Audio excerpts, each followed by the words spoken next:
Welcome to Daily Wisdom, Walking the Path with the Buddha, a podcast shared by David Roylance. This podcast is dedicated to guiding you to completely eliminate the discontent mind and the suffering it causes by attaining enlightenment. Learn and practice the teachings of Gotama Buddha that will guide you to fully attain a peaceful, calm, serene, and content mind with joy. To support this podcast, visit patreon.com/support Buddha or visit buddhadailywisdom.com, where you will discover a full range of courses, retreats, and online learning resources to assist you on the path to enlightenment. Now, here's our teacher to share more.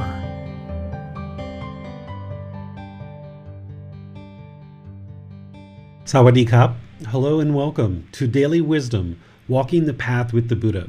I really appreciate that you joined us today because we're in our group learning program studying Chapter 12 of this book, Developing a Life Practice, The Path That Leads to Enlightenment.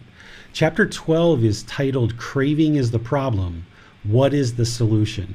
This is a great time right here in the middle of the book to revisit the number one problem in the mind that's causing discontentedness. This is the primary problem that the Buddha discussed that is causing all of these discontent feelings, the pleasant feelings, painful feelings, and feelings that are neither painful nor pleasant. So all the anger, frustration, irritation, annoyance, guilt, shame, fear, boredom, loneliness, shyness, jealousy, resentment, all of these discontent feelings and others are all being caused by the same primary problem.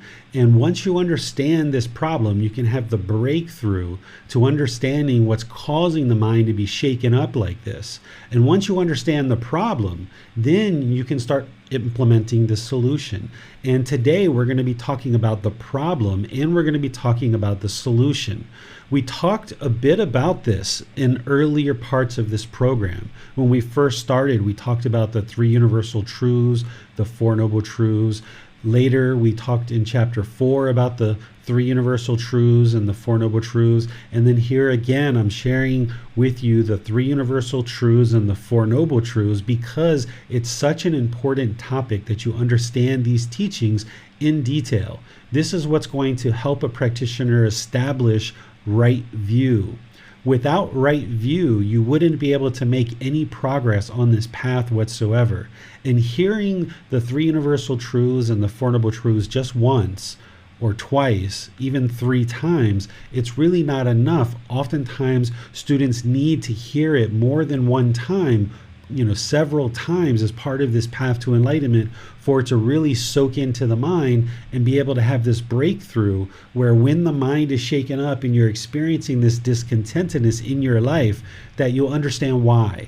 So in class, you might learn the teachings and you might understand it from an intellectual perspective. But then in your daily life, as you start observing that the mind is discontent, you might have a real struggle and real difficulty with seeing how craving is the problem that's shaken up the mind.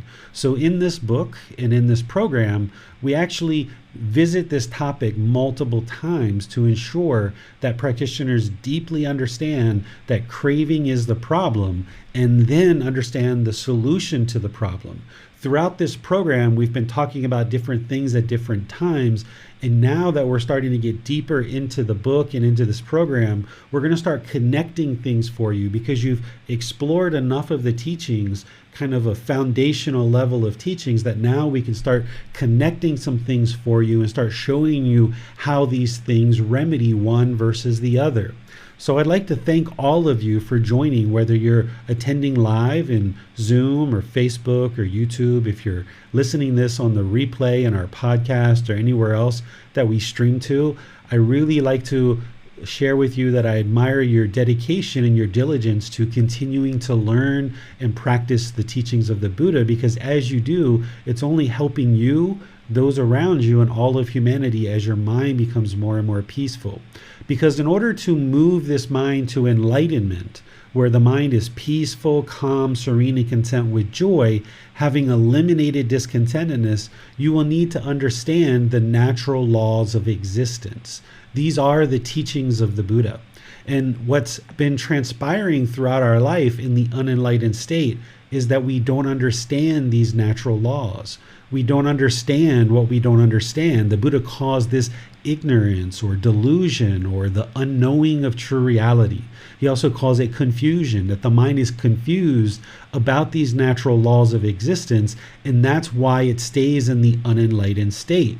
We are unknowing of true reality. We're ignorant to these natural laws, and because we don't understand what is the problem, then we don't understand the solution. And with wrong view, we end up going around blaming other people, and we blame other situations and circumstances for our discontent mind. And because we don't know the problem, we just blame others. Therefore, we never actually solve the problem.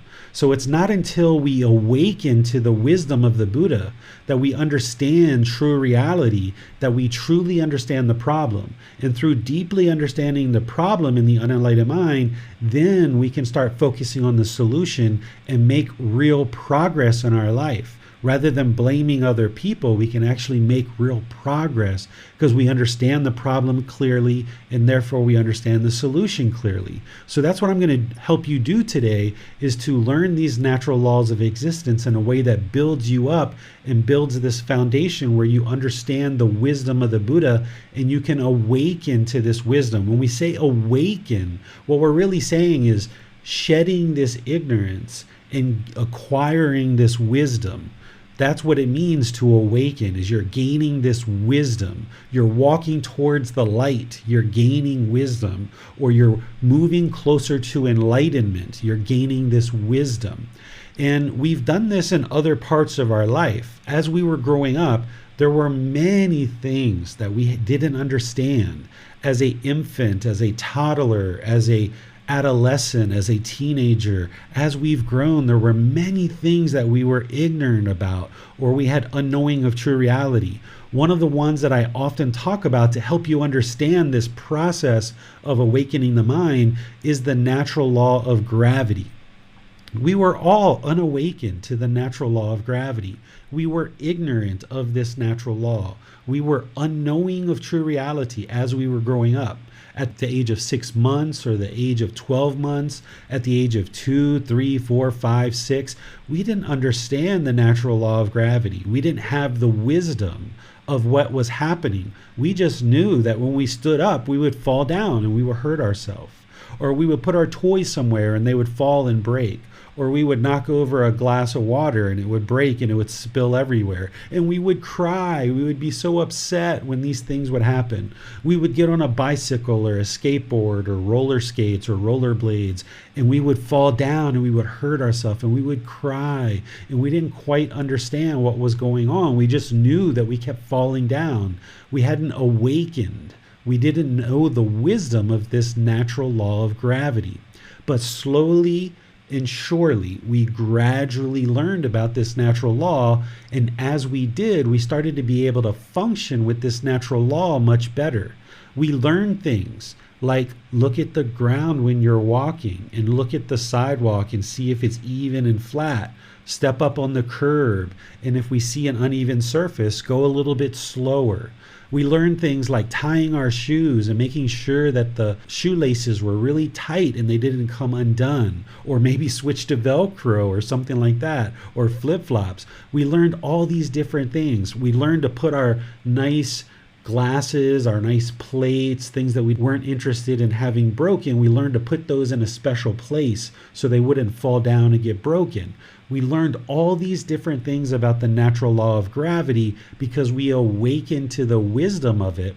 And then we made better decisions in order to function within this natural law of gravity in a way that we could be peaceful, and that we understood how this natural law functions and how it works. So then we could make wiser decisions around this natural law of gravity. And then you realize that when you fall down, maybe now you actually start laughing if you fell down at this point in your life, right? Because you understand, this silly gravity. But There's all these other natural laws of existence that the mind is unawakened to. And that's why it's struggling and having difficulties in the world to make certain wise decisions, because it doesn't understand these natural laws of existence, just like we didn't understand the natural law of gravity. We struggled, and it was really difficult during those early years of our life around the natural law of gravity, because we didn't understand what we didn't understand. We didn't understand true reality. But the more we awakened to that wisdom, then we started making wiser and wiser decisions. And it's the same thing with the Buddha's teachings, that his teachings are sharing with you the truth, the natural laws of existence, so you can see that truth for yourself. With gravity, you gradually started being able to see the truth, that when your legs weren't strong enough, you would fall down. Or when you hold a certain object and you let it go, it would drop and it would break. You could see the truth for yourself with this natural law of gravity, because you independently verified that yes, this natural law of gravity is the truth, and I just need to learn how to function within this natural law of gravity. Well, the universal truths that the Buddha taught in the Four Noble Truths, these natural laws that I'm going to be sharing with you today, they're the same way. You can't believe them. If you believe them, you don't know if it's true or false. You don't know what the truth is. So while I share the teachings with you today and you learn, you should learn them, but don't believe them. And then after you learn these teachings, you then reflect on them and try to see if they're true or not.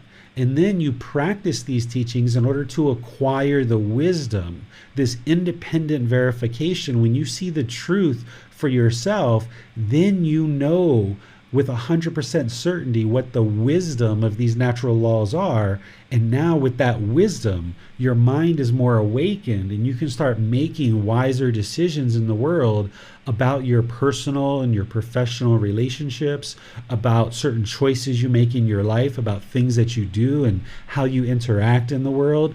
You're able to start making wise decisions that lead to wholesome outcomes. This is the wholesome Gama.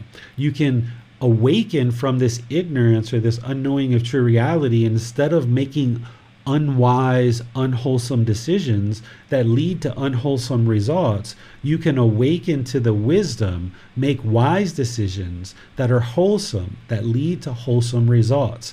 But in order to accomplish that goal, you can't believe anything that I say. You can't believe anything that's written in any of these books that I wrote. You need to look at the teachings and learn them, deeply learn them, talk about them, discuss them, ask questions, get clarification in these classes and outside of these classes.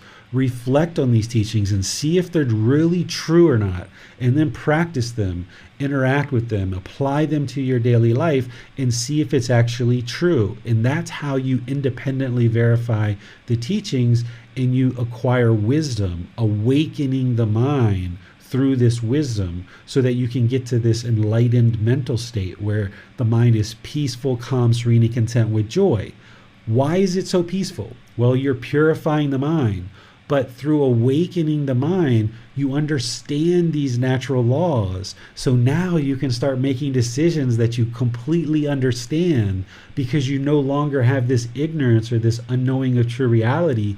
The mind can be at ease. It can be peaceful when it understands these natural laws, because it's a real struggle and it's extremely difficult to live in a world that we don't understand. When you are interacting in a world and you live in a world that you don't know the natural laws, it's a real struggle. It's really difficult. This is why early in our life, when we were 6 months old, when we were 2 years old, when we were 6 years old, it was a struggle. It was so difficult because we didn't understand the natural law of gravity. We just didn't understand it. So we kept falling down and we kept getting these scrapes on our elbows and our knees. And we would come in and cry to mom and cry to dad and grandma and grandpa and aunts and uncles. And we would just cry. We were miserable because we struggled and we had all these difficulties because we didn't understand the natural law of gravity.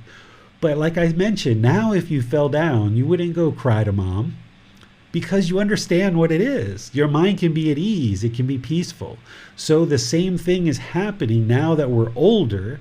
The physical body has gotten older, but the mind hasn't awakened and gained this wisdom of these natural laws of existence. And this is why an unenlightened being is going to struggle and have difficulties, because we're essentially falling down. We're tripping over our feet. We're falling down and getting these boo-boos where we're having trouble in life and we're having these struggles and difficulties. And sometimes you might just cry because it's such a struggle. But when you learn these natural laws and you gradually awaken to them and you have this wisdom and you get help from your teacher to understand these natural laws, then your mind can be at ease and it can be peaceful because you understand this world that you're living in. It will no longer be a struggle and difficult because you understand these natural laws. You can make those wise decisions that lead to wholesome outcomes. So I'm going to walk you through today learning the three universal truths and the Four Noble Truths in a way that you can learn them, not believe them, learn them, reflect on them, and then practice them in order to awaken to this wisdom and acquire wisdom around the Buddhist teachings and independently verify the truth. So as we go today, I'm going to be pausing at different times, opening up for questions. Whether you're in Facebook, YouTube, or Zoom, you can put your questions into the comment section, or in Zoom, you can electronically raise your hand and ask any questions or follow-up questions that you like, because it's important that you understand these teachings so that you no longer experience these struggles and difficulties. But just like you gradually awaken to the natural law of gravity, the mind needs to gradually awaken to these natural laws too. That's why you can't just listen to the universal truths once or read the Four Noble Truths once and then you got it. You can't do that because you didn't do that with gravity, so you're not going to be able to do that with these either. And this is why in this program we talk about these more than one time, to give you a chance to really soak it in and have this breakthrough. So the first of the three universal truths that I would like to share with you is called impermanence. This is where you need to understand that everything is constantly changing, that there's no permanent fixed state other than enlightenment itself and the natural laws of existence. Enlightenment, the natural laws of existence, and once you learn about unconditioned feelings or unconditional love, these things are permanent. But all these other things in the world are all impermanent. So all these material objects, anything that you see with your eyes, it's impermanent. Anything you hear, any sounds you hear, they're impermanent. Any odors that you smell, they're all impermanent. Anything you taste, any flavor, it's impermanent. Any physical object that comes in contact with the body, it's impermanent. Any thoughts or mental objects that come to the mind, they're all impermanent because these are conditioned feelings or conditioned thoughts. They arise, they change, and then they fade away. So all of these things are impermanent, okay? This is the universal truth of impermanence. But you don't believe this. You never believe anything that I say or anything you see in writing. You test it in order to determine if it's truth or not. And the way that you can test this universal truth, because the Buddha is sharing with us about all these things are impermanent, is you look around you and you try to find something that's permanent. If you can find something that's permanent, then you've disproven the Buddha. So you think, is this physical body permanent or is it impermanent? Has it stayed exactly the same from the moment you were born until now? Or is this physical body changing? Is it growing? Is the skin texture changing? Is the color of the skin changing? Is the hair changing? Is your facial complexion changing? Is your appearance changing, right? Of course, it's been changing your whole life. This physical body's always constantly changing. What about your relationships in your life? Have you had exactly the same people in your life from the beginning all the way until now? Or have people been coming and going in and out of your life? Of course, they've been coming and going. What about the jobs that you've had? Have you had exactly the same jobs your entire life? Has your income been exactly the same? Of course not. Things have been constantly changing. Have you slept in the same exact bed your entire life? Or have you changed different locations and slept in different locations? You've slept in different locations, right? There's all these things that are constantly changing. We have different clothes, we have different vehicles, different transportation, we eat different food every day pretty much. We have all these changes that are happening in our life. So this first universal truth, it's imperative that you understand this, and that if you don't have independent verification of the universal truth of impermanence, you need to look around you until you soak it into the mind that all these things are impermanent. And you can ask questions during the question period. If you feel that something is permanent, share that, and then I can help you see and evaluate whether it's permanent or impermanent. So that's the first universal truth. The second universal truth is discontentedness. In a lot of Buddhist communities, you'll hear this discussed as suffering. I'm going to explain to you what is discontentedness, and then later we will talk about this topic of suffering. This universal truth of discontentedness, or discontented, or discontent, it's these three feelings. The Buddha used the word dukkha during his life, or at least in the Pali Canon, it has the word dukkha. And when he talks about it, he talks about three feelings. He talks about a pleasant feeling, painful feeling, and a feeling that is neither painful nor pleasant. What a pleasant feeling is something like happiness, excitement, elation, thrill, exhilaration, euphoria, and all these others. This is where the mind goes into this excited state. These excited feelings come into the mind based on some condition. You got a new car, so you're excited. You got a new pair of shoes, you're excited. You got a new friend, you're excited. You got a new pair of clothes, you're excited. You got a new computer, you're excited, right? There's all these pleasant feelings that come into the mind based on some condition. That's a conditioned feeling. The happiness arises, it changes, and then it fades away.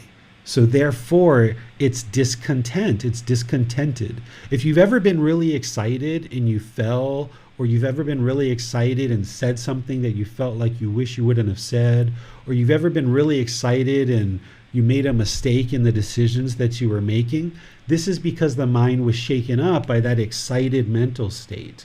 Or if you've ever been really happy and excited to only crash later and experience this sadness and this despair, this displeasure, that's because those pleasant feelings were temporary and they were dissatisfying.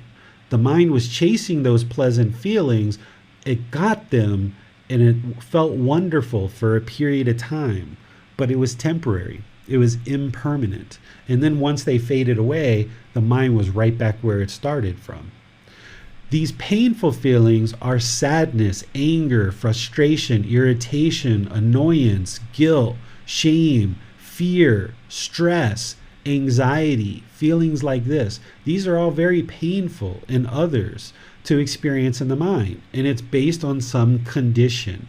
There's some condition that's causing the mind to be discontent with these painful feelings, which is what we'll talk about as part of the Four Noble Truths.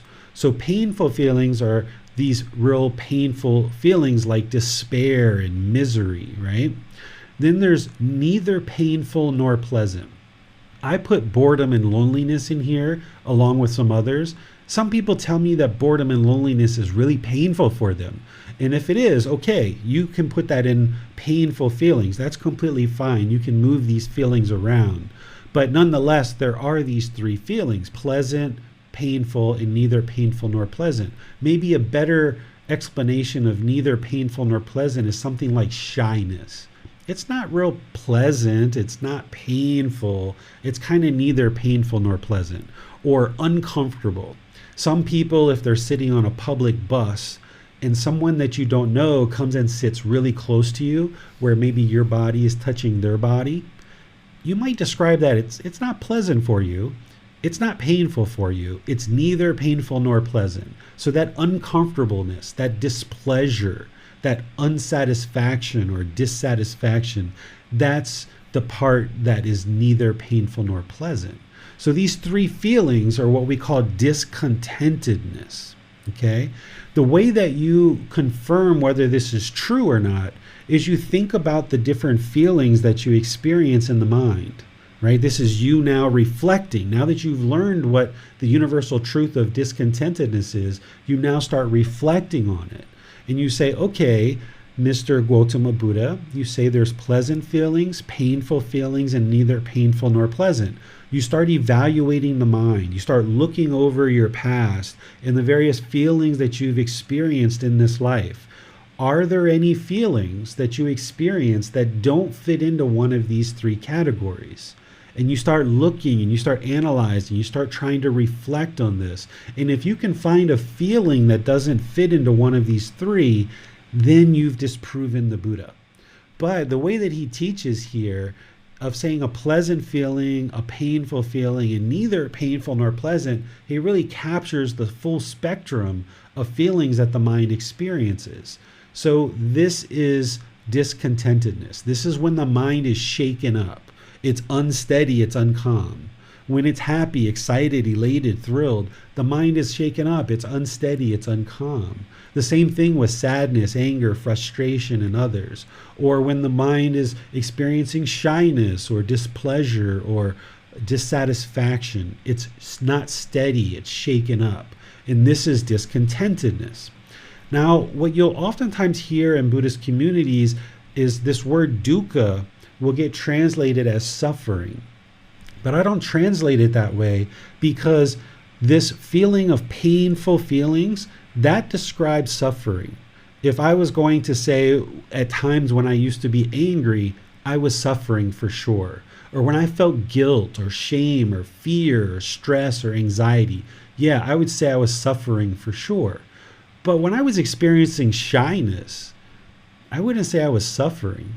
Or when I was excited, right? Or if I was thrilled or euphoric or having this exhilaration, I wouldn't say I was suffering when I was experiencing pleasant feelings. So if we use this word suffering, it only describes 1/3 of what the Buddha was talking about, which is painful feelings. So that means we're missing 2/3. We're missing 66% of the wisdom of the Buddha. So if we use this word suffering going forward in our life that has been used predominantly in Buddhist communities, then we're missing 66% of the wisdom of what the Buddha was talking about. We're only understanding 33% because ultimately what we're going to get to is we're going to be able to eliminate these conditioned feelings. But if we're only eliminating 33% of them, that means we're still 66% discontent. So in order to deeply understand this universal truth of discontentedness, where the Buddha talked about dukkha, we need to understand 100% of it, because that's what's causing the mind to be shaken up, is this discontentedness. If we only eliminate 33% of the mind that's being shaken up, then we're still 66% shaken up. So by using this word discontent, discontented, or discontentedness, we're describing the feelings and the mental state that we experience when there's these conditioned feelings of pleasant feelings, painful feelings, and feelings that are neither painful nor pleasant. So be sure that you learn that deeply, you reflect on it, and then you practice and start observing these discontent feelings coming into the mind and how the mind gets shaken up. Now the third universal truth, it's called the universal truth of non-self. This is one that takes a lot to really wrap the mind around. I explain it as part of the three universal truths, but it's usually not until later that practitioners and students start to really deeply understand it in a way that they can really practice it and see the truth in it. So if you don't understand it 100% right now when I share it with you, don't worry, because you're probably going to need to hear this 10, 20, 30 times and have maybe even private conversations, read what I write in the book about it, and these other things in order to really deeply understand this universal truth of non-self. What the Buddha is sharing in this third universal truth is that there is no permanent self. The self is the self-image and the self-identity. There's this certain appearance that the unenlightened mind has as a certain self-image that it wants to project in the world, right? We want to wear certain clothes. We want to have our hairstyle a certain way. We want to have certain jewelry, certain makeup, a certain appearance. And we're trying to project this self-image into the world. And we think that this physical body is who we are as a person. And because the mind is holding on to this self-image, then the mind can get easily shaken up if somebody says, oh, you look so ugly today, right? We can maybe get these painful feelings. Or, are you sure you're going to wear that shirt? That doesn't really quite look right on you. And then the mind can experience these painful feelings, this anger or frustration that somebody says this about you. You can get offended, right? Or if someone's like, oh my goodness, you look so handsome, or you look so beautiful today, then there's these pleasant feelings that arise because the mind's holding on to this self-image, thinking that this physical body is you. And the Buddha is saying, no, that's not you. That's not who you are. That's just the physical body. But that's not you, because there is no you there. There is no self. It's just a physical body. And then the other part of this understanding of the universal truth of non-self is the self-identity. That there's a certain identity in the mind where the mind has certain criteria. You might see yourself as a mom or a dad or a grandmother or a grandfather, or you might see yourself as Asian or Caucasian or Egyptian or South American or African American, or these other different types of people, and we might identify with certain qualities of who we are in the mind and who we see ourselves as being. And the Buddha is saying none of that stuff is you. That self-identity that's you're walking around with in the mind, the Buddha says that's not who you are. That's just the perceptions, or that's the delusion, that's the ignorance that the mind has, thinking that this self-identity in the mind is who you are. So if you identify with being a mom or a dad or a Caucasian or an Egyptian or an African American or an Asian person, and then you start hearing people say negative things about these different qualities that you identify with, now the mind's going to get angry. It's going to get shaken up because you see yourself as an Asian person, or you see yourself as an African American or an Egyptian or an American. You might have certain identities in your mind that you identify with, and as soon as you hear somebody say something negative, the mind's going to experience these painful feelings. Or if you hear something positive, you'll experience these pleasant feelings because of this self-identity that the mind is walking around with, holding on to and carrying around, thinking that that's the permanent self. And the Buddha says, no, that's not who you are as a person. Right? So as long as we walk around with this self-identity and this self-image, the mind can easily be shaken up when you hear something that identifies with your self-identity or that addresses your certain physical appearance, your self-image. The mind can easily be shaken up.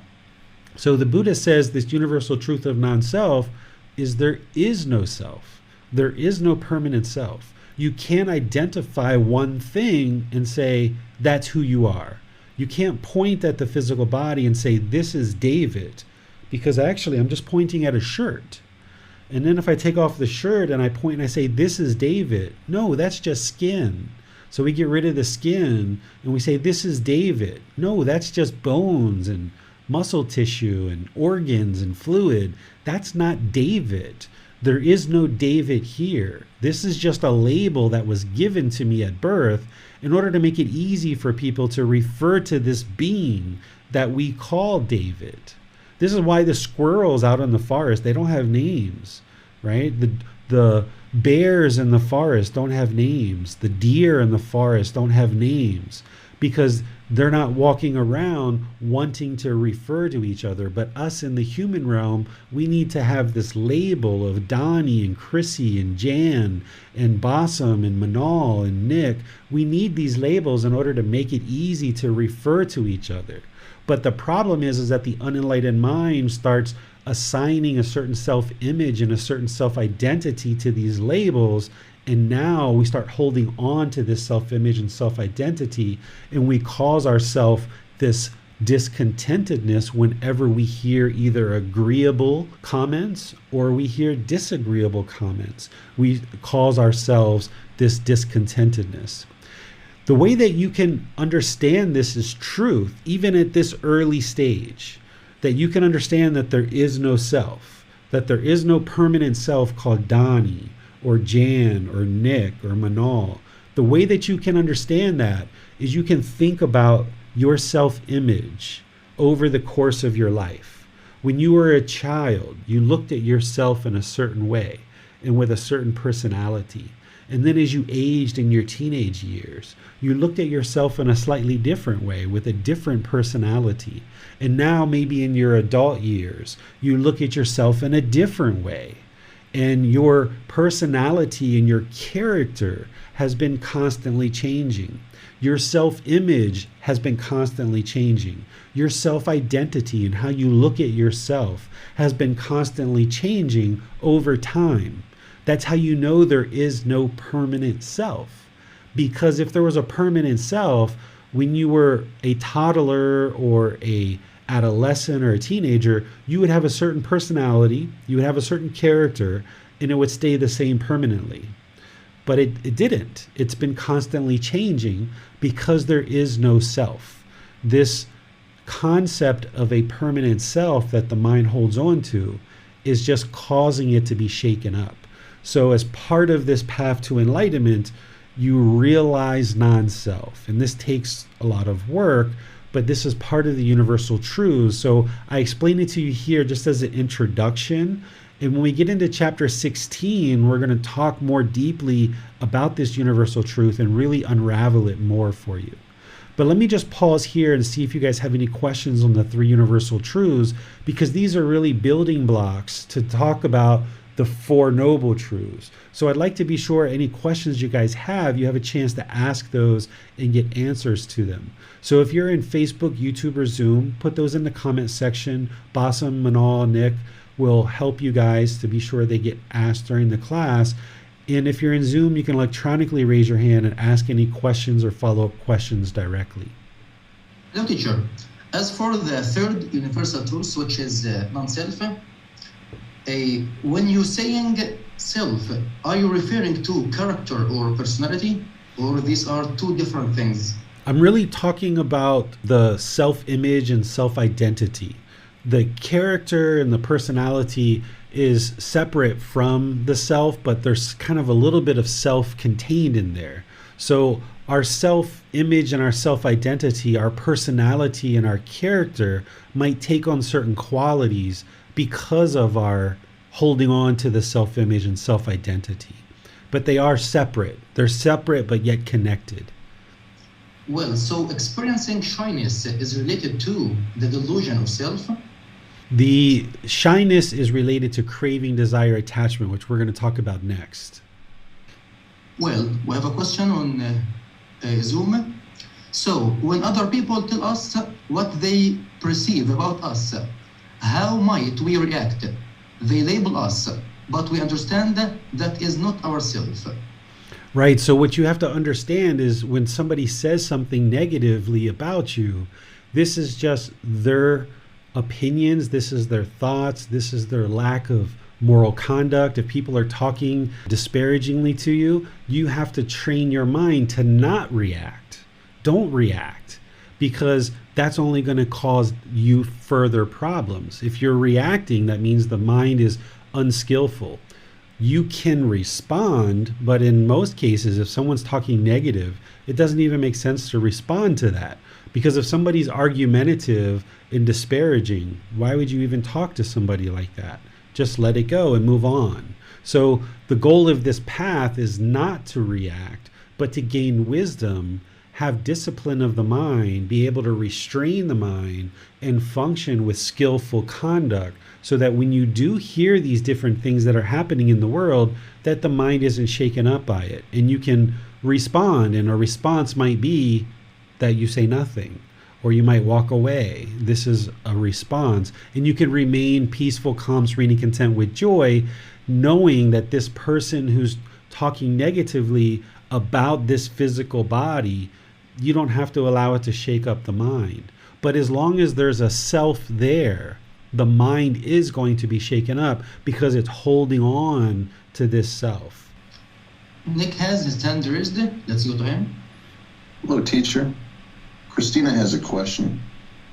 She would like to know, if there's no self, what gets carried over when people die in regards to future lives, past lives, etc.?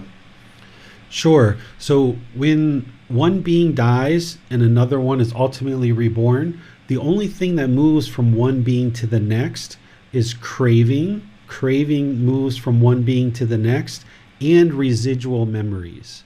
There isn't this soul or entity. The Buddha left that as an undeclared teaching. He didn't say there is a soul, but he didn't say there isn't a soul either.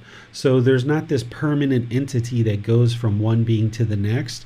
They're completely different beings. So being A and being B are two completely separate beings. You can think of them as like cardboard boxes. The mind is like a cardboard box.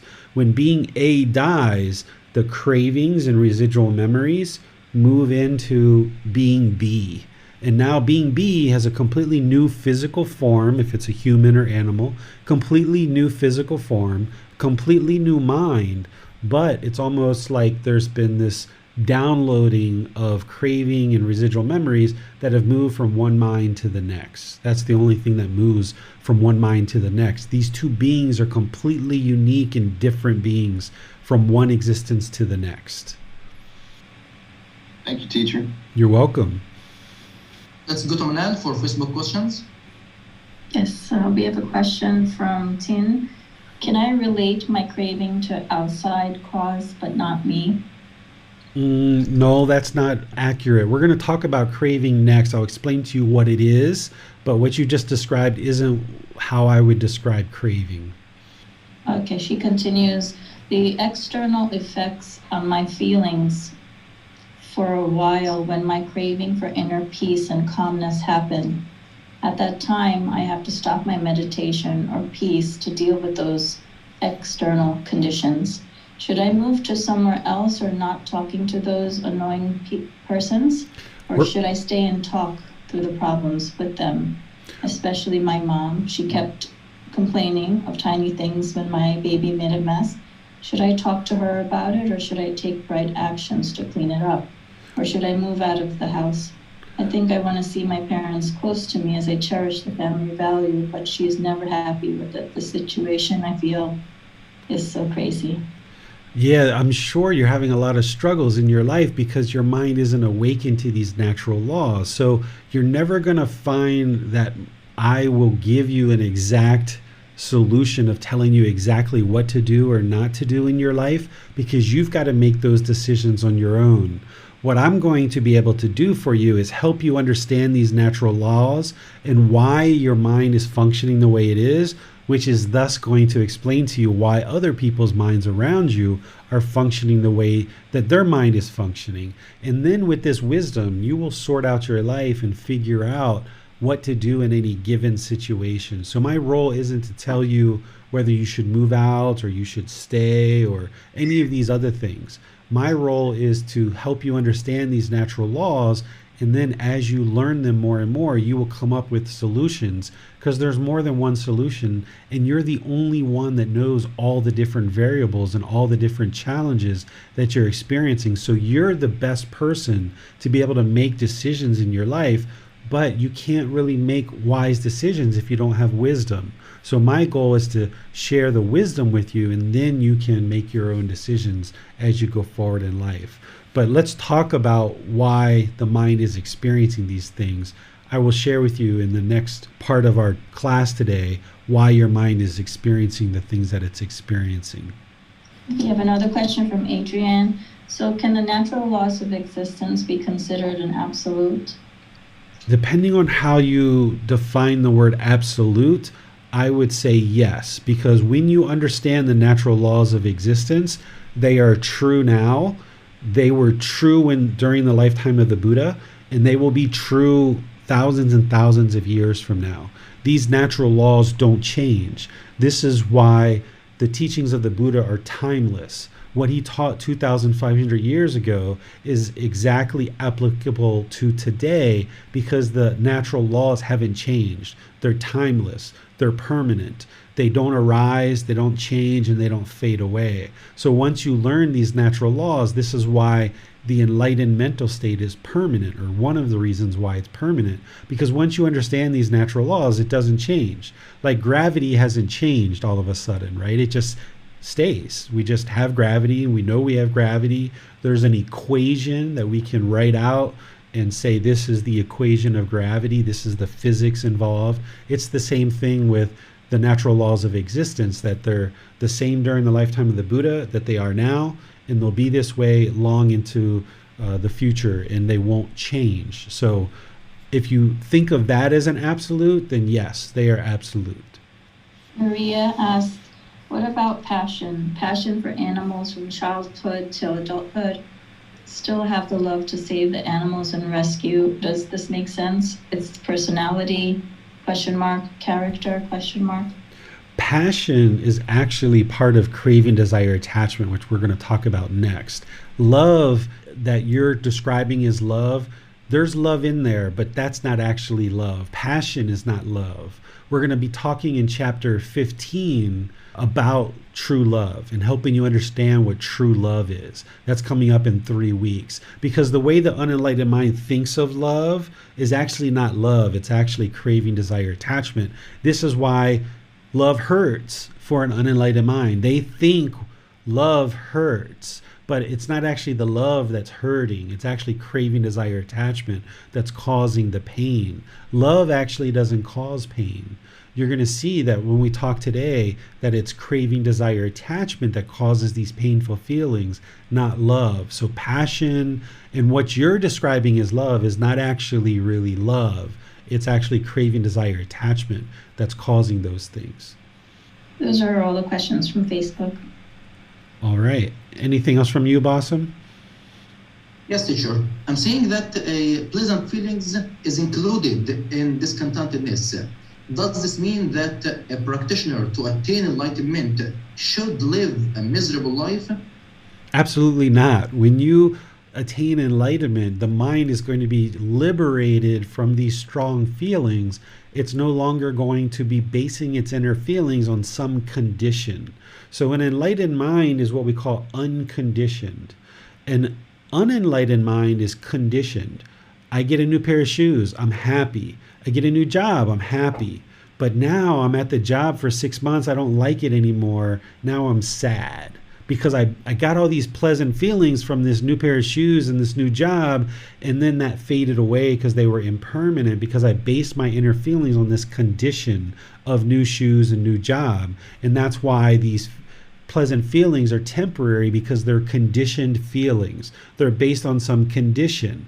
And then that's why after the pleasant feelings, there's going to be these painful feelings, and these feelings that are neither painful nor pleasant. So when we remove this pollution that we're going to be talking about in the Four Noble Truths, when we remove this pollution of basing our inner feelings on some condition, now the mind can be peaceful, calm, serene, and content with joy, whether you have a new pair of shoes or you have an old pair of shoes, if you have a new job or an old job, if you live in a certain type of house or another type of house, or if you have old clothes or new clothes, the mind can be peaceful, calm, serene, and content with joy, because it's not basing its inner feelings on the condition of having a new pair of shoes or the condition of having a new job.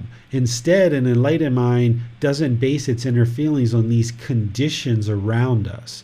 And what the unenlightened mind is used to is chasing after these pleasant feelings and wanting the objects of its affection in order to create these pleasant feelings. But when you stop chasing after those feelings and you realize that you can actually be content without chasing these objects of your affection, then when you train the mind to be peaceful, calm, serene, and content with joy in that life of just fulfilling your needs, then you can be joyful when you wake up all day long, and when you go to sleep, you can be joyful all the time, but it's not based on any condition. You're just joyful because you're joyful. If the sun's out, you're joyful. If it's raining out, you're still joyful. Instead of allowing the rain or the sun to crash your happiness, instead an enlightened mind can be joyful no matter what's happening around us. Well, it seems that Manal has a question. Let's go to her. Yes, Teacher David, just something that came to the mind. Is any part of self-identity, holding on to self-identity, beneficial for oneself in practice? No, there's no part of self-identity holding on that's going to be beneficial. Because if you identify with certain characteristics or certain qualities, as soon as you hear something along those lines, it's going to shake up the mind. If you hear something agreeable, you're going to have these pleasant feelings. Or if you hear something disagreeable, you're going to have painful feelings. So you've got to let that go, not identifying with those things. You're still a person. There's still this human being that's here. There's still this physical body. Like, for example, I know that I have skin that is a little bit whiter than some people, but it's also darker than some people as well. And someone might say that you're a Caucasian. Okay, that's the label that people give to me, but in this mind, I just see myself as a human being. This is just a human being sitting here. This isn't a Caucasian American with blonde hair and blue eyes that lives in Thailand, yada, yada, yada, yada, yada, right on down the line.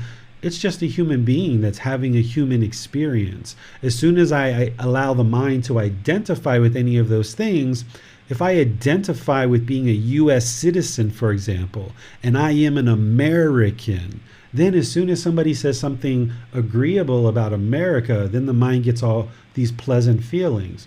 Or if somebody says something disagreeable about America, then the mind gets angry or frustrated. Whereas if you just realize, like, okay, this physical body was born in America and other people consider me American, but this mind doesn't identify with those kind of things because it's just a trap that you walk yourself into where you're now setting yourself up for failure. Thank you. You're welcome. Thanks, teacher. No more question. All right, so let's talk about craving, desire, attachment, because this is a teaching that you need to understand in order to understand the Four Noble Truths. Just like the three universal truths are needed in order to understand the Four Noble Truths, this teaching is needed also. There's craving, desire, attachment. Also, you might describe them as expectations or wants or holding or grasping or clinging. What craving, desire, attachment is a mental longing for something with a strong eagerness. This is where the mind is pulling in the direction of the objects of its affection. It's wanting certain things.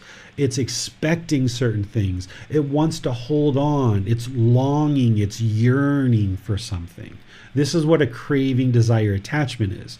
Where sometimes people get confused is they think the object itself is the craving, desire, attachment. So like a car.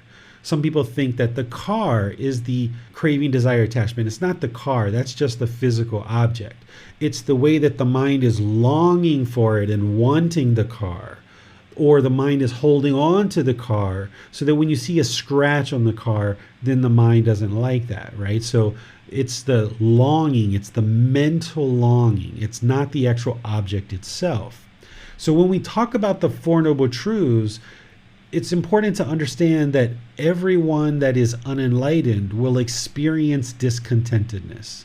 That's what the unenlightened mind is going to experience, is this discontentedness. Because the mind is unenlightened, it's going to experience these conditioned, pleasant feelings. It's going to experience these conditioned, painful feelings, and it's going to experience these conditioned feelings that are neither painful nor pleasant.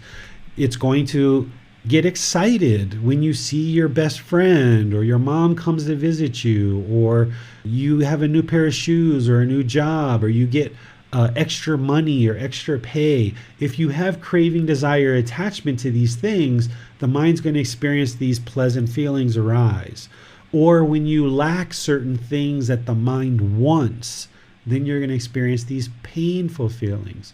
Or you're sometimes going to experience these neither painful nor pleasant feelings. You haven't done anything wrong.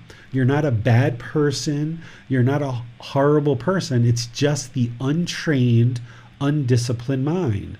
That it's untrained, so it's latching on. It's yearning, it's longing for these things.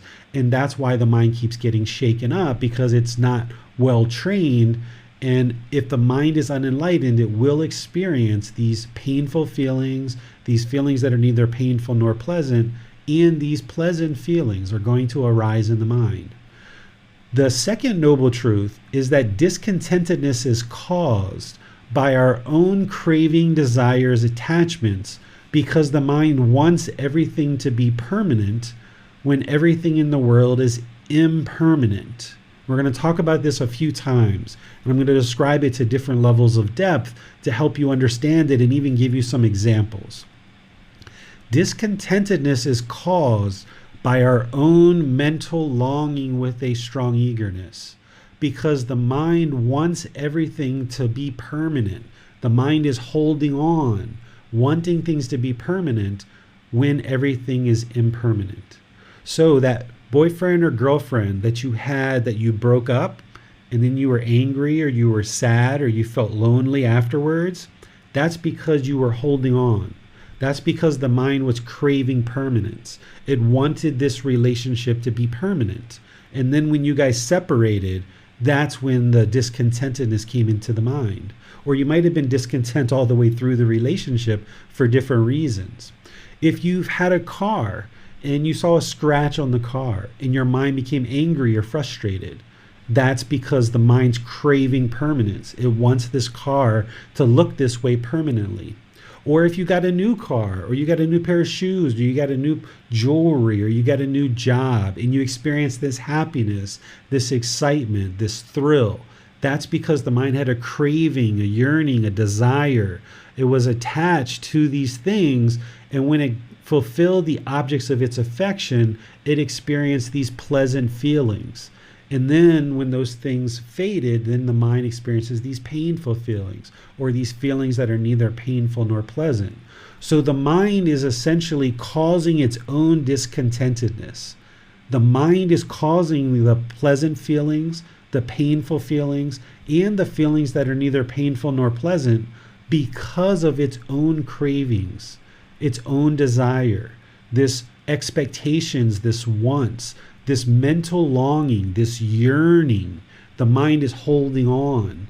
And the more that the mind does this, it's going to just keep causing itself discontentedness. So this second noble truth is that discontentedness is caused by our own craving, desire, attachments, because the mind wants everything to be permanent when everything is impermanent. The same reason why people cry at a funeral is the same reason why people cry at weddings. When people die, the mind grieves and it cries. The person is upset and grieving because the mind is craving permanence. It's trying to hold on to this person permanently. The mind isn't awakened to the wisdom of impermanence. The same thing at weddings. When your child is marrying and leaving the home, the mind is trying to hold on to this child permanently, and it doesn't want to let go. This is the reason why people cry and are upset and grieve at funerals, and it's the same thing that happens at weddings too. So the mind is expecting permanence, it's craving permanence. Another way to say that is the mind does not like impermanence. It does not like impermanence because it doesn't understand change. It doesn't understand impermanence. It doesn't understand the universal truth of impermanence. So when you understand the wisdom of the universal truth of impermanence, and all of these things are impermanent, then you understand the third noble truth, which is the elimination of discontentedness is possible by eliminating craving, desire, attachment. When you train the mind to no longer have this longing with a strong eagerness, wanting the objects of its affection and holding on tightly, then when you train the mind that way to let go, then it won't experience these conditioned pleasant feelings, painful feelings, and neither painful nor pleasant. It won't experience discontentedness when it's able to let go. So when your children get married and you're like, okay, well, that's the sign of a good parent, that you've raised them to the point where they now have wisdom. They're growing up, they've got a job, and they're going off and starting their own family. That's part of life, and that's impermanence. They can't stay with you permanently. That's part of life. That's the universal truth of impermanence. Or when someone dies, this is impermanence because the physical body is impermanent. The only reason why people die is because they were born. Because they were born, they have to die. There's no other way around that. It's a requirement that if something arises, it's going to change and then it's going to fade away. So when there's birth, there's going to be change and then we're going to fade away. We're all going to die at some point. So rather than allowing the mind to hold on, craving that car to look permanently beautiful and shiny, when we see that scratch, we're like, that makes sense because of impermanence. Or when our kids come home with good grades, rather than allowing the mind to get so excited about that, because then they come home with a bad grade and now the mind's angry, right? So if we allow the mind to get these pleasant feelings based on the condition of good grades, then when they come home with bad grades, that same condition is no longer there because it's impermanent. They're not permanently going to get good grades. So therefore, when this condition is changed, now that's why the mind moves into painful feelings. Or if you allow the mind to get these pleasant feelings because you got a new pair of shoes, then when those shoes get old, the mind's going to experience painful feelings. Or they get stolen, or they get really dirty or cut up or something like that. The mind's going to experience these painful feelings because you're conditioning your pleasant feelings on the new shoes. So when the shoes aren't new anymore, that condition has changed. Now you're going to experience painful feelings. So this is the third noble truth, that you need to eliminate this craving, desire, attachment, where the mind is basing its inner feelings on some impermanent condition. And then the fourth noble truth is the path to eliminating discontentedness is the eightfold path. This is right view, right intention, right speech, right action, right livelihood, right effort, right mindfulness, and right concentration. These are 8 steps that when you learn them and you practice them, it trains the mind to no longer experience this discontentedness. So in terms of the title for this chapter is Craving is the Problem. This is described in the second noble truth, that craving is the cause of all discontentedness. The solution at a high level is to eliminate craving, desire, attachment. But we're going to go into it in more detail today than that. But the high level solution is we need to eliminate this craving, desire, attachment from the mind, where it has this yearning, this longing, this strong eagerness to hold on to things permanently. Well, how do you do that? Well, you do it through the Eightfold Path, but there's specific steps that are part of the Eightfold Path that we use in order to train the mind to no longer have this craving, desire, attachment. That's the solution that we're going to get into today. But let me pause and see what questions you guys have before we move on. Well, as for the first noble truth, does it mean that even having power, authority, money, beauty, health, all of these are together are not able to eliminate discontentedness from the mind? No, this is the delusion. This is the ignorance that we've been living with throughout our whole life. We've been taught and we believe that wealth, for some people, that wealth is going to lead to permanent happiness, or that material objects are going to lead to permanent happiness, or a certain job title, or a certain power, or a certain position in society, that's going to lead to happiness. So the mind chases after wealth. This is one of the reasons why the mind is selfish and it holds on to money. is that it thinks that if it holds on to this money, or we hold on to these material objects, that this is going to lead to happiness, and we hold it really tight and we chase after all of this wealth thinking that that's what's going to lead to permanent happiness. But it doesn't, because as soon as you get $100,000 in your bank account, then you want 500,000, and then you get 500,000, you want 1 million, and then you get 1 million, you want 5 million. You're never content with the amount of money that's in your bank account. And when the bank account goes up and down, your emotions and your feelings go up and down too.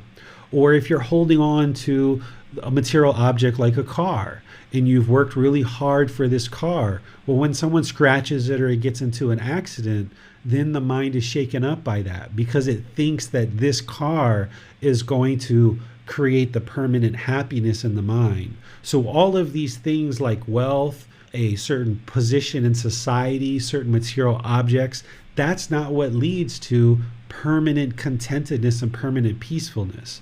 Money can kind of make things a little bit easier for you in your life in terms of acquiring the needs in your life, like food and water, clothing, shelter, medical supplies, things like this.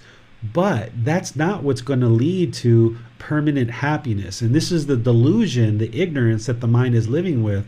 And this is why a lot of people, including myself at one time, chased after money, thinking that that was the source of happiness. But once you acquire a certain amount of money, that's when you realize that your mind is still just as discontent as it was before, maybe even more discontent.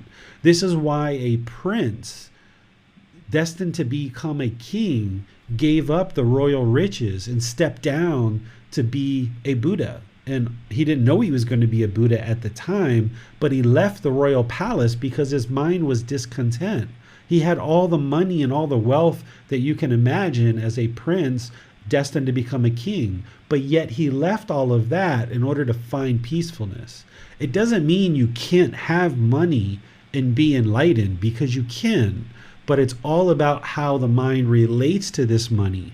If it's craving, desiring, attaching, if it has this yearning, this mental longing, this selfishness to hold on to these things, that's going to cause discontentedness.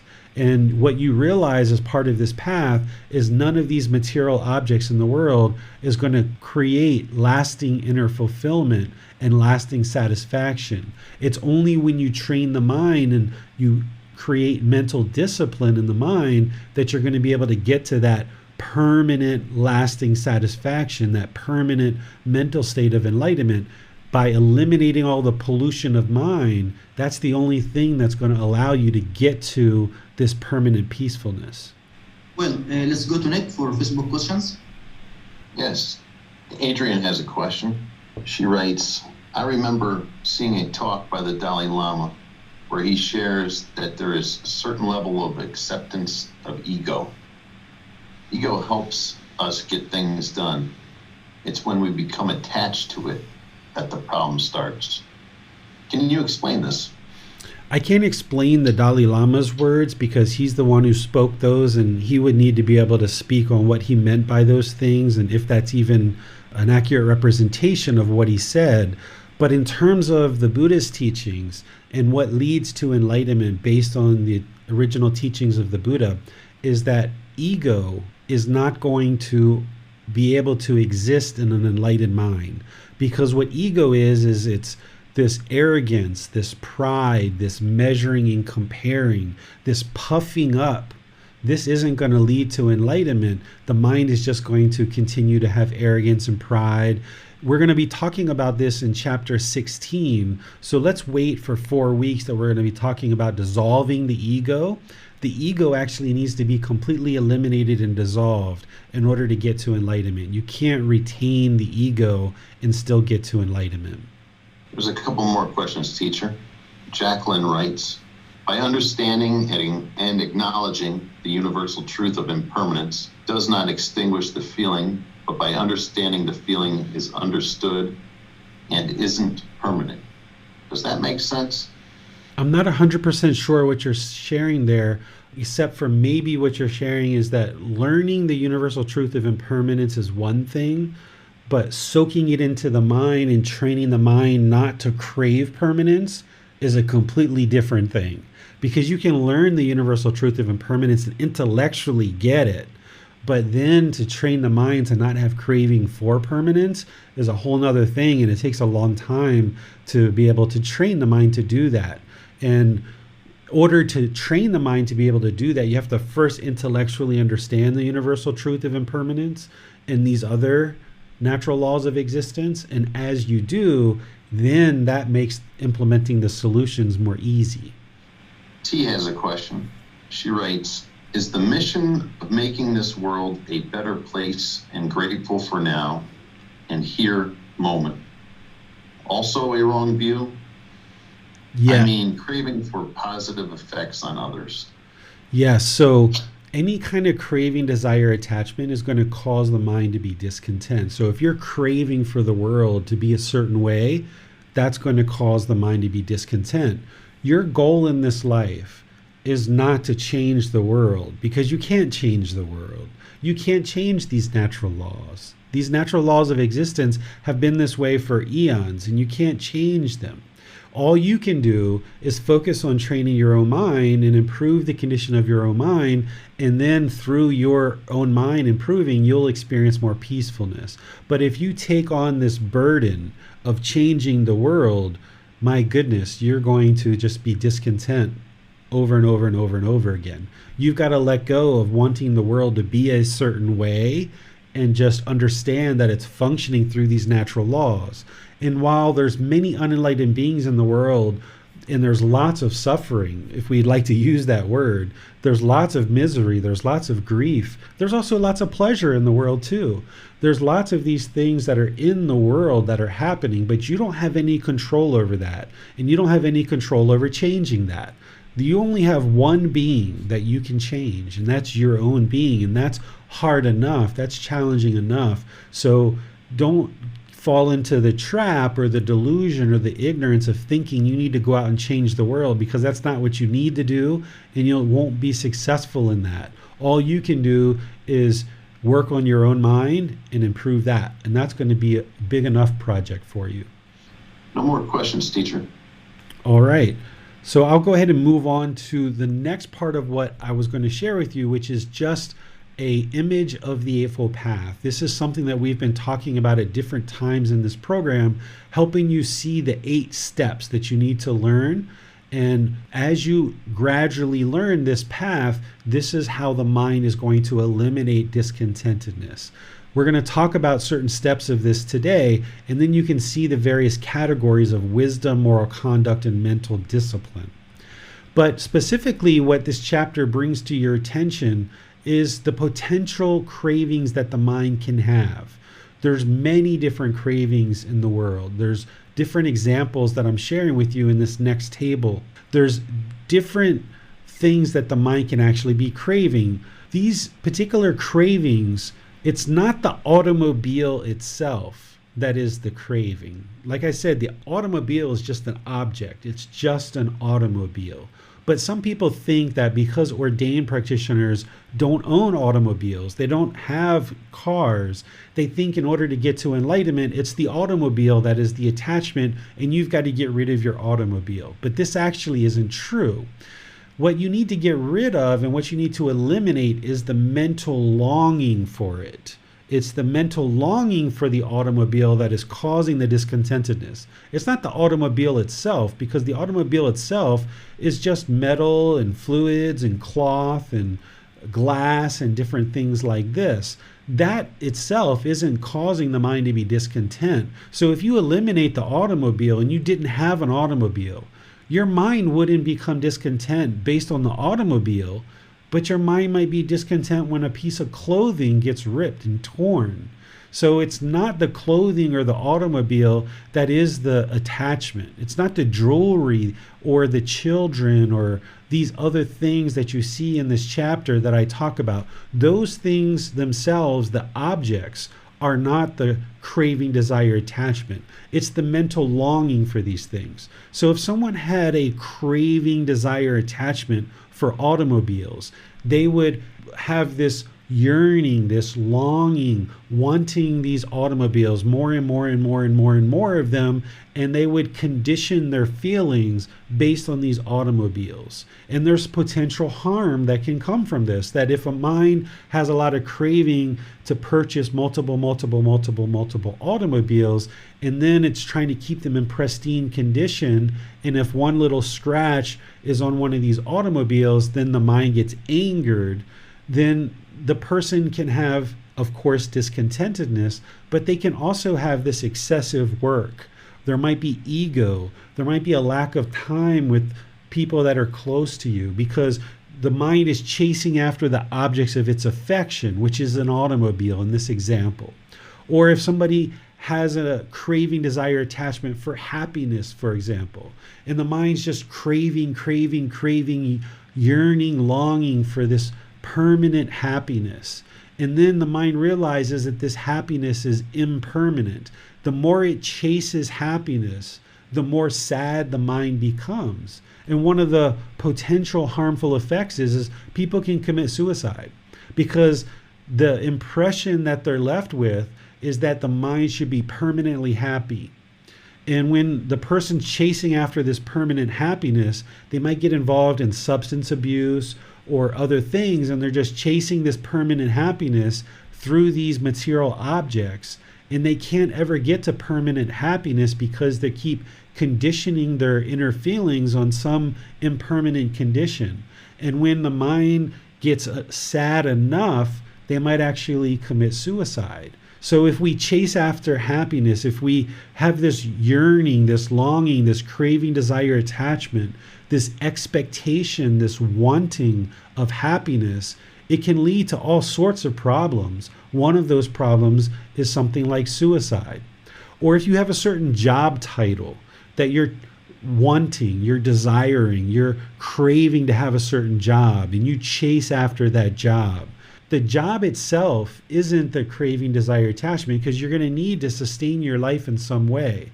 It's the mental longing and a strong eagerness for the job that is causing the mind to be discontent. Or something like a life partner. If you don't have a boyfriend or a girlfriend, or you don't have a husband or a wife or a life partner, but you're yearning for one, you really want one really badly, it's not the life partner itself that is causing the discontentedness. It's the mind yearning for it and longing for it. Because there were times in the past where you did have a boyfriend or girlfriend, and the mind was still discontent when you had the boyfriend or girlfriend. And then when you don't have the boyfriend or girlfriend, your mind's discontent there too. So there you can see that it's not the life partner that is causing the mind to be discontent. Because when you have a life partner, the mind's discontent. When you don't have a life partner, the mind is discontent. It's the craving, desire, attachment to have the life partner that is causing the discontent.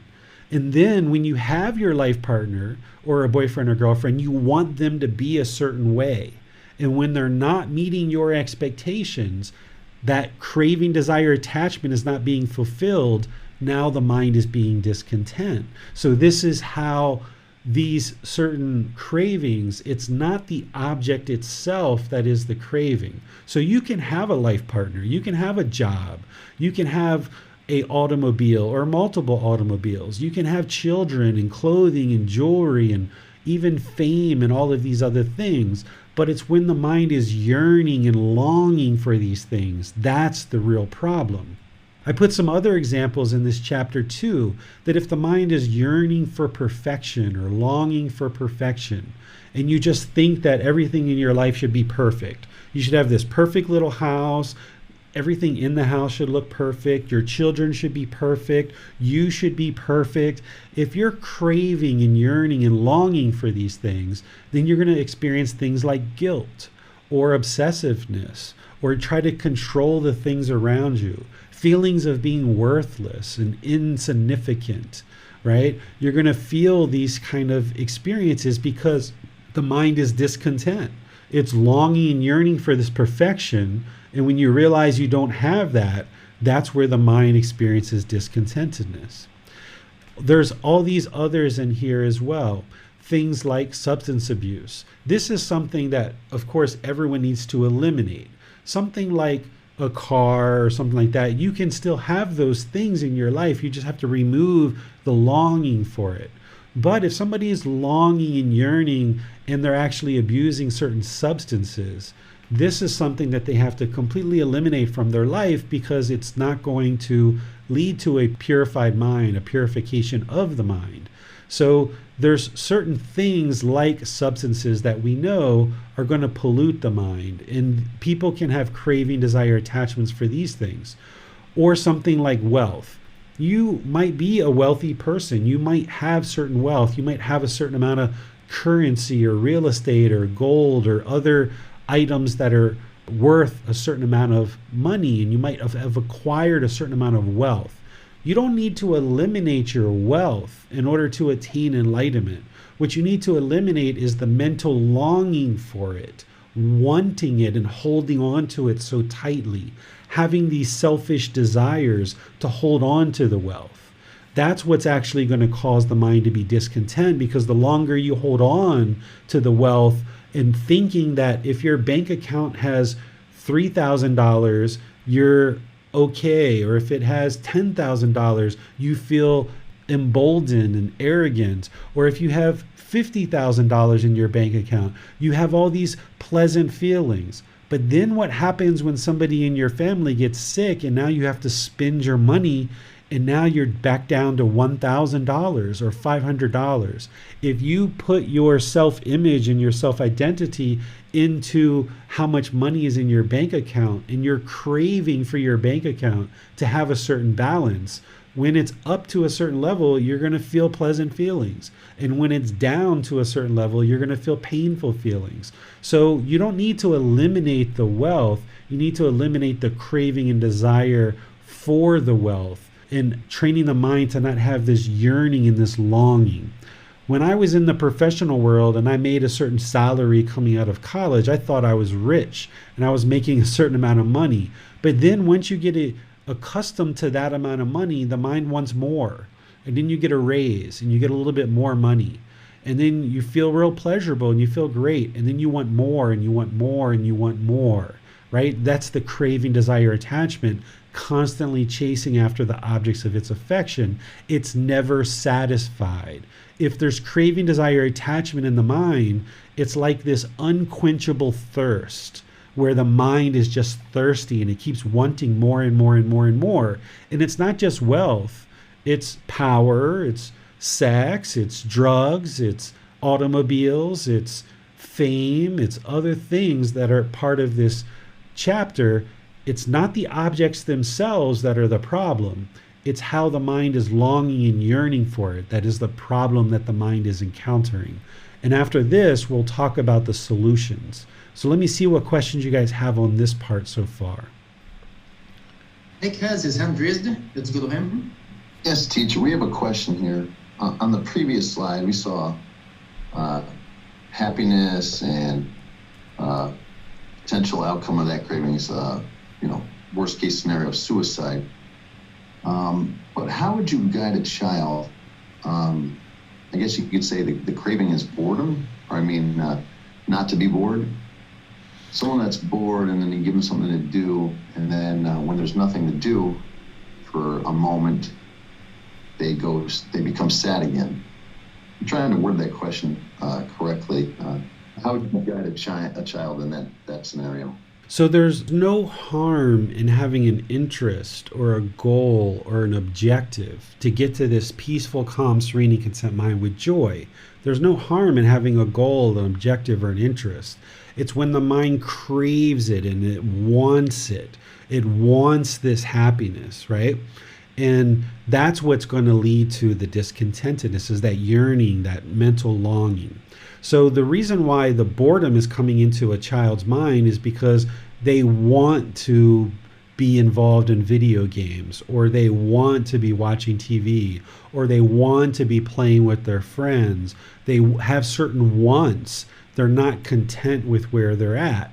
So you can't give them any one particular thing that's going to eliminate their boredom, because if they're bored and then they play a board game, for example, they'll be happy while they're playing the board game, but as soon as that board game is over, then they're discontent again, right? Or if they're drawing a picture, then they might be content while they're drawing the picture, but then as soon as they're done with the picture, they're craving the next thing. Or if you go to jiu-jitsu class, there might be peaceful and content while they're in the jiu-jitsu class, but then when it's over, maybe now they're bored, right? Because it's the craving, desire, attachment. So the only way to get to permanent peacefulness or permanent joy is to train the mind to no longer base its inner feelings on some condition. And that's not going to happen overnight. It's not just one thing that you can give a child to eliminate the boredom. The only thing that's going to eliminate the boredom is eliminate all craving, desire, attachments.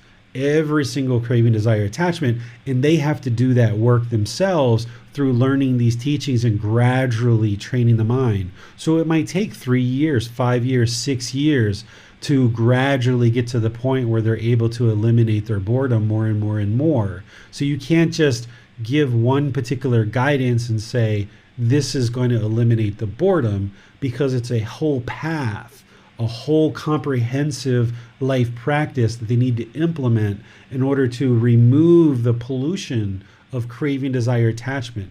That's what's causing the boredom, is that they're craving to be with friends. They're craving to be at jiu-jitsu. They're craving to be at school. They're craving to get a new toy. They're craving to be here and they're craving to be there.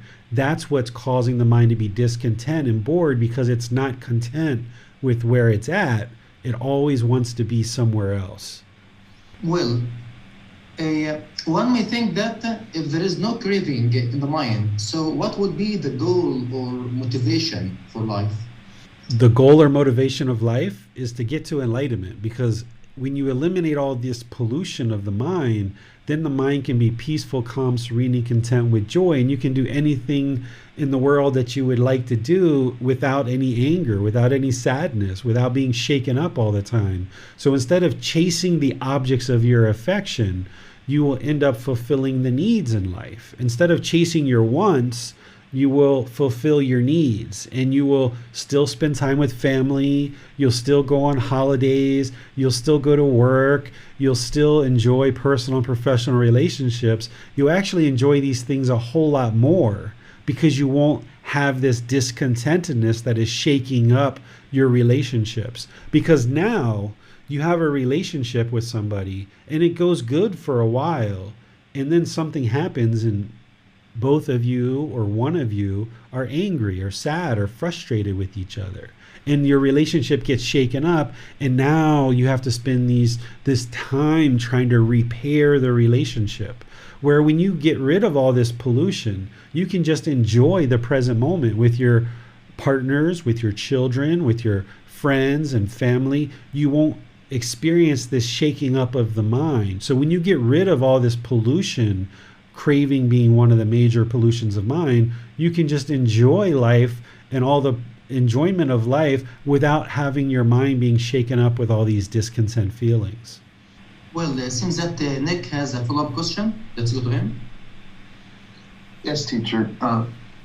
In reference to the child question, would you say a good start to that would be having them get content in their own skin, and a way to do that is through meditation, like being content with just sitting still? Yes, that's a big part of it. With children, you like to take them out and show them these universal truths, show them these Four Noble Truths, show them the natural laws of existence, show them the universal truth of impermanence, show them how a tree has green leaves in the tree and the brown leaves on the ground. That's impermanence. Show them how the sidewalk is nice and solid and then it has a crack in it, and that's impermanence. Show them how their toys are brand new and then they got old and broke, and that's impermanence. Show them how their clothes are small and then now they have to get new clothes because their body's changing. This is impermanence. Show them how their teeth are falling out and they're getting new teeth and their teeth are impermanent. Show them how their hair is impermanent, right? You show them all these different things. Show them how you're together with them now, but later they have to go to school or you have to go to work. So our time together is impermanent. But then also when we're away from each other, that's impermanent too. We're going to be coming back together. So you gradually show them these natural laws and help them see them. Show them that when they're eating an ice cream, that the ice cream isn't permanent, it starts melting, right? And you gradually show them these things. And yes, meditation is part of it, helping them learn meditation. In order for a child to get away from boredom, they'll have to learn the entire path, just like everyone else. But it takes them a bit of different teaching depending on what their age is. Kind of like 5-6 years old is kind of a good time to start showing a child these teachings and kind of getting them into meditating and things like that. But it takes a number of years to really move to the point where they're eliminating boredom, more and more and more. There's not just one thing, that it's not like a pill where you're just like, okay, meditate for the next week and then you'll get rid of your boredom. But surely what you're suggesting, Nick, of doing some meditation and getting content, which is focused on the breath, being comfortable in their own skin, as you're saying, that's definitely a big part of it. But there's all these other parts as well. Thank you, teacher. You're welcome. welcome. We have a question on Facebook. Denise writes, if you do not reach enlightenment in this life, can someone be reborn as a hungry ghost, or are hungry ghosts real? Yes, there's 5 realms of existence, which we're going to talk about in another class. I think it's around chapter 22, if I remember, or maybe chapter 20. So we're only about 8 weeks away from that, where we're going to talk about the 5 realms. But yes, rebirth is part of these natural laws of existence. It's true, it's real. I will share some content on that in the future. Well, it seems that this was a question for now, teacher. Okay, so let's talk about the solution to all of this, which you should start seeing. And the more you understand the Four Noble Truths, you'll understand this problem of craving, desire, attachment. So you should start understanding that it's this mental longing.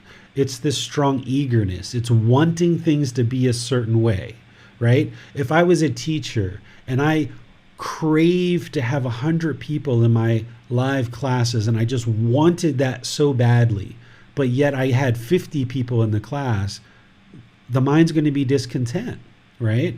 So any kind of longing, any kind of yearning, even for something like having a certain number of students in a class, or if you have this yearning to be the very best mom or the very best dad, your intentions are great. You would like to be a good mom or a good dad or a good life partner or a good employee. You have the intention of doing that. But it's when you're longing or yearning for it that's going to make the mind discontent. And you can look at your most recent situations where the mind was angry or frustrated or irritated, or even when the mind was happy and excited. You can look at those most recent occasions and you can look at the craving, desire, attachments that led to that. That's how you prove to yourself that those Four Noble Truths are real. Or you look at when you were discontent when a boyfriend or girlfriend and you split.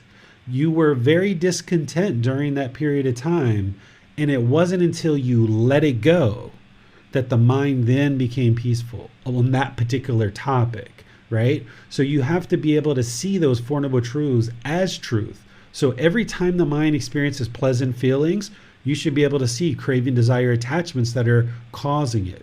Or when you experience painful feelings, you should be able to see that it's craving, desire, attachment that's causing it. Or neither painful nor pleasant feelings. You should be able to start seeing that it's craving, desire, attachment that's leading to these conditioned feelings that's shaking up the mind, that's causing discontentedness. The way that we train the mind as the solution to fix this is breathing mindfulness meditation. Breathing mindfulness meditation, focusing on the breath, when the mind moves off the breath and it's yearning for the past or it's longing for the future, that's where you cut that off and you let it go and you come back to the breath. You're training the mind to no longer yearn, have this longing and this strong eagerness. So you're not trying to eliminate the thoughts and the feelings from the mind. during meditation. That's not what you're really trying to do. What you're trying to do is arise and cultivate this mindfulness or awareness of mind, where you're more aware of the mind and what the mind's doing. And when you're aware that the mind is pulling towards the objects of its affection, you know that that's craving, and you cut that off, let it go, and bring the mind back. And you're doing that repeatedly over multiple sessions, where as the mind is longing, you're pulling it back and pulling it back and pulling it back and pulling it back. Over time, the mind gets tired of this. It gets fatigued, and eventually it submits. I wouldn't train a dog this way, but essentially what you're doing is if a dog was pulling you on a leash and you kept yanking it back and yanking it back and yanking it back, eventually the dog's going to get the message that, okay, just sit here and be with me, because it's going to get fatigued and tired. It takes a really long time with the dog to be able to do that, but eventually, if you kept yanking and yanking and yanking, the dog's going to submit, and it's going to be willing to sit right down next to you. Well, your mind is the same way. When it's longing and yearning and going in all these different opposite directions, when you cut that off and you pull it back to the breath, which is the fixed object in your meditation, you're training the mind more and more. Don't long, don't yearn, don't chase after these objects of your affection, and come back to the breath. So it's breathing mindfulness meditation where you're arising this mindfulness, being aware of the mind, and you're developing your concentration, the ability to focus on just one object, single-mindedness. And this will cut down the craving, desire, attachments. Then with those benefits of meditation in daily life, when you feel the mind pulling toward the objects of its affection, you cut that off, let it go, and come back. So if you're in a store and you've got 3, 4, 5, 10 pairs of shoes at home, and you're walking through the store and you're like, oh, look at that new pair of shoes. I would love to get those. Let me get those shoes. Let me start looking at these different shoes. Ask yourself, do you really need a new pair of shoes? Or is this just the mind wanting the new pair of shoes, wanting pleasant feelings through purchasing this new pair of shoes? Because if you've already got 10 pairs of shoes at home, what is one more pair? Or if you've got 20 or 30 or 40 pairs, what's one more pair, right? If you've already got 30 or 40 shirts and 30 or 40 pairs of pants, what's one more pair going to do? This is the mind chasing after the pleasant feelings. So when you feel the mind pulling towards the objects of its affection, wanting pleasant feelings, you cut that off and let it go, and it will be easier for you to do that in daily life when you've been training in meditation. Because by training in meditation, you'll be more aware of the mind, and you'll observe those cravings easier and be able to cut it off in daily life.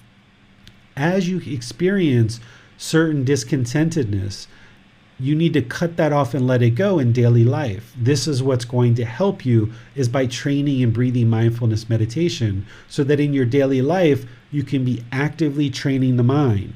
So while meditation is a dedicated, active, purposeful training session in your life, in your morning, in your evening, or whenever you decide to do your dedicated, active, purposeful training session, you should really look at it as you're training your mind all day long. You're really training the mind all day long, whether you're walking, whether you're sitting, whether you're standing, whether you're lying. You're training your mind all day long. You're observing the mind through mindfulness. And whenever you see the mind is longing with a strong eagerness for something, cut it off and let it go. This is craving. It's an unwholesome root. As long as the mind is longing and craving for something, it's going to lead to unwholesome results. If you allow the mind to chase after pleasant feelings, it's only a matter of time before it experiences painful feelings. So whenever you observe the mind is longing with a strong eagerness, pulling toward the objects of its affection, cut it off and let it go. That's how you're going to train the mind to let go of this craving, desire, attachment. But you have to do this constantly and continuously in meditation, so you get really good at it. And then you have to do this constantly, continuously in daily life, that as you're out and about in your daily activities and you see certain things that the mind is longing for, cut it off and let it go. And more, you'll bring your discontentedness down and you'll diminish it more and more because the craving, desire, attachment is diminishing. Then you would also like to practice generosity. It's so important that you practice generosity on a regular, continuous basis. This is a real challenge for some of us because we tend to hold on to things. We may have been taught to hold on to things, and we've been taught that material wealth is going to bring happiness, but it doesn't. Yes, you need to find the middle. You have to sustain your life through a certain income, and you have to make sure that you have certain resources available for you in your life in order to take care of you and your families: food, water, clothing, shelter, and medical supplies. But when you fall into that trap of holding on to your life resources, your time, effort, energy, and resources, thinking that this selfish desire is going to somehow please the mind, that's where the mind is holding on. You need to live open-handedly to eliminate selfishness and practice generosity with your friends, with your family, with your coworkers. Be willing to offer to buy people lunch or go out of your office and buy a couple of drinks in terms of like maybe some fruit smoothies or milkshakes or things like this that you can bring back. You can bring croissants or bagels or things like this occasionally into your office environment, or bring things into your home environment occasionally. As you practice generosity more and more, it's going to train your mind to let go, let go, let go. And you can practice generosity to create merit, like we were talking about, where you can make donations and offerings to people who are sharing these teachings. This helps you to train the mind to let go.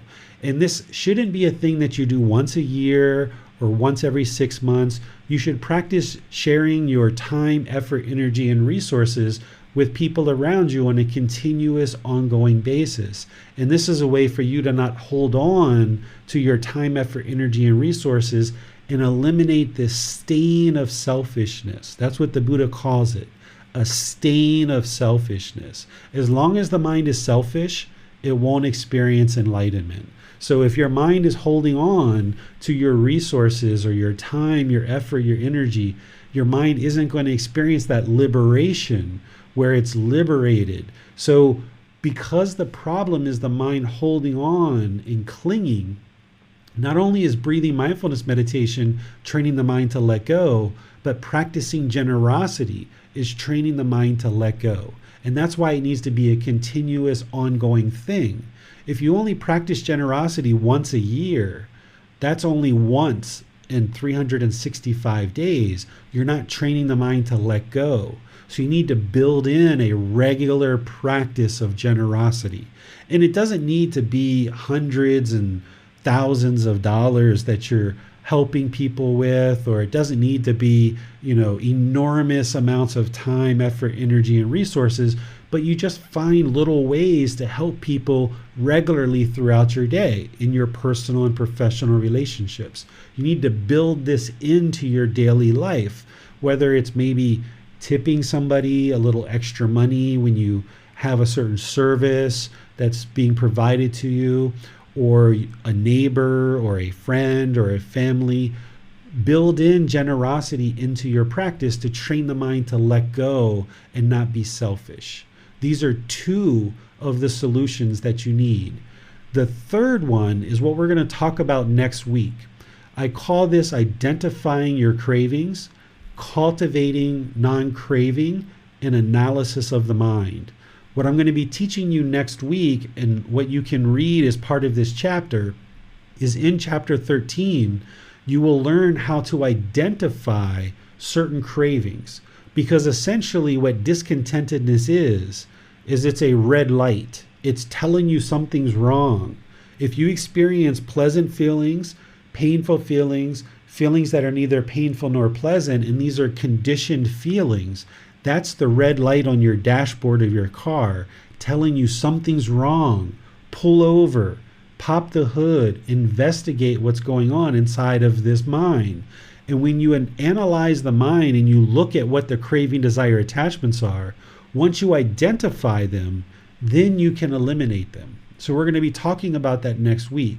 The combination of these three things, which are part of the Eightfold Path, because it's the entire Eightfold Path that is the true solution. That's the true path to resolving the discontentedness, is the Eightfold Path. But breathing mindfulness meditation is part of the Eightfold Path. Generosity and identifying your cravings, all of these things plug into the Eightfold Path in one way or another. So it's the Eightfold Path that is the perfect, complete solution to eliminating discontentedness. But specifically, this problem of craving is antidoted with these three things. Then we've got this problem of anger that we talked about in a previous chapter. And there's specific things to antidote that.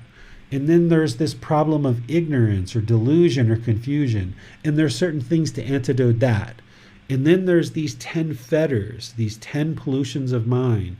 There's very specific things to antidote each individual fetter.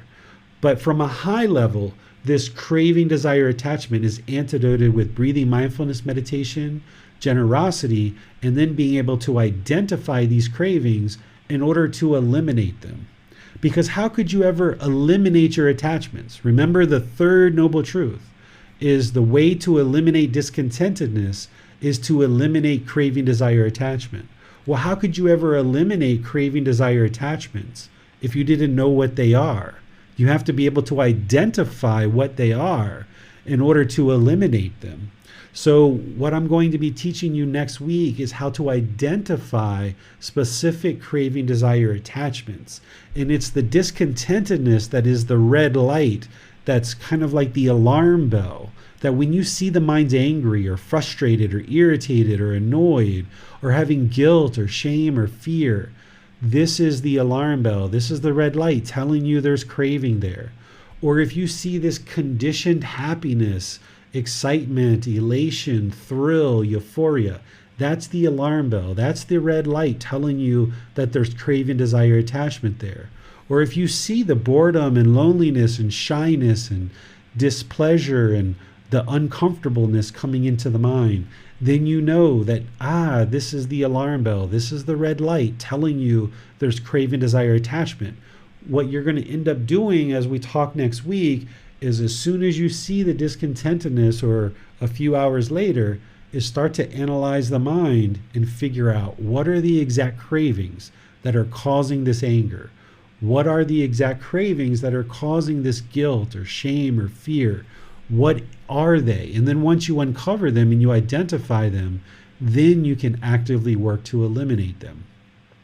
So this is everything that I was going to share with you guys today. I would like to just open up to any questions you guys have on what we've discussed today. You can do that by putting your questions into Facebook, YouTube, or Zoom, and then our moderators will see that, or you can raise your hand electronically and ask your questions directly. Let's go to Nick for Facebook questions. Yes, teacher. Adrian has a question. Is there ever an instance where thoughts should not be cut off and instead be addressed? Yes. So what you've got to understand is the difference between meditation versus daily life, okay? In meditation, when we're doing breathing mindfulness meditation, you should always cut off all thoughts because that's our training. We're training the mind to have this mindfulness, which is awareness of mind, and we're training the mind to let go of thoughts, training the mind to cut them off and come back to the breath. That's the training during meditation, cut off all thoughts. But in daily life, what you would like to cut off is you would like to cut off the unwholesome thoughts. So if you're in a business meeting and you're on a particular topic and the mind is going to the past or the future, it's not focused on the meeting, cut that off because it's unwholesome. It's not singleness of mind. You're not focused on what you should be focused on, which is the business meeting. Or if you're in a conversation with your friends or family and your mind is wandering, cut that off and come back to the conversation because that is going to lead to unwholesome results because you're not focused in the conversation. But if you're in the conversation or you're by yourself and you have a thought, hey, why don't we go to the movies? You don't have to cut that off because that's an idea, that's a thought.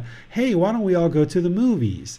And people are either going to say, sure, that sounds great, or no, we're not interested in going, right? So you need to understand the difference between meditation, where you're training the mind to easily let go of thoughts, so you're cutting off everything. But outside of meditation, you're only cutting off the unwholesome thoughts. Whereas if you're thinking about, let me go snort some cocaine, cut that off, right? Because that's an unwholesome thought. You're not interested in going down that path.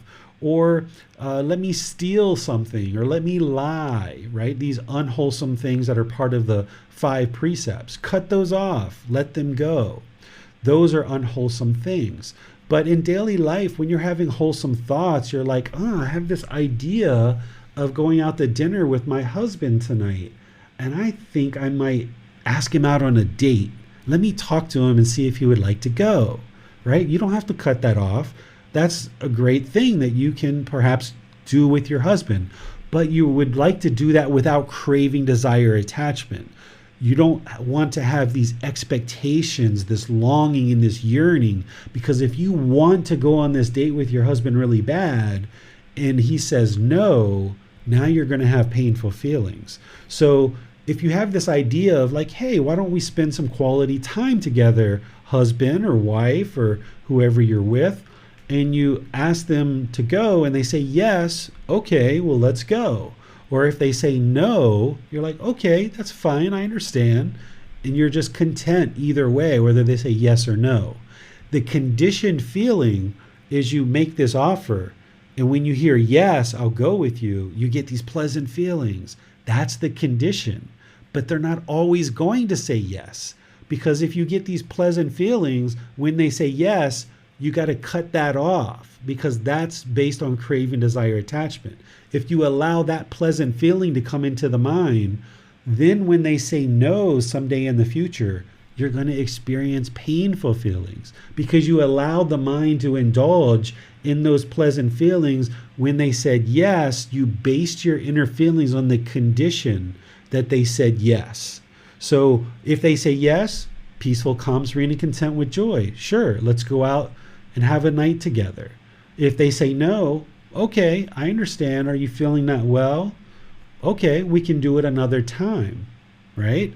You can be content either way. That's what an enlightened mind is going to experience. But the unenlightened mind, when they say, yes, we'll go out on a date with you, that's when they're going to get all pleasant, excited, happy, elated. But then when they say no, they're going to feel sad, they're going to feel angry, they're going to feel frustrated, because the mind is conditioned on the yes or the no.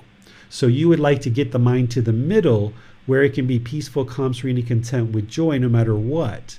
And in order to do that, you have to be able to cut off the unwholesome thoughts, these conditioned feelings of pleasant feelings, painful feelings, feelings that are neither painful nor pleasant, or any unwholesome things that are part of like the 5 precepts or the Eightfold Path and things like this.